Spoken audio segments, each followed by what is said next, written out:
สาธุเด้อคลิปนี้ได้ขึ้นอยู่หน้าโทรศัพท์ของผู้ใดขอให้พระภูมิเจ้าที่พระแม่ธรณีเจ้าทางจงเปิดประตูเงินแสนอยู่บ้านจงเปิดประตูเงินล้านอยู่เฮือนลูกหลานเฮ็ดหยังจงราบรื่นทุกประการจงอย่าข่มอย่าฆ่า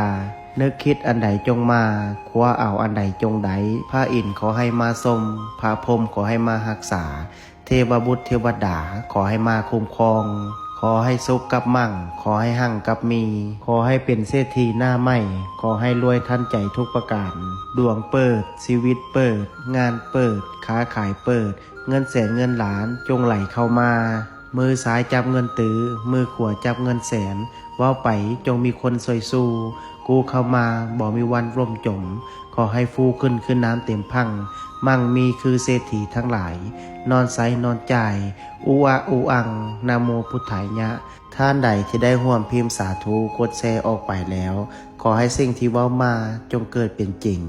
สาธุ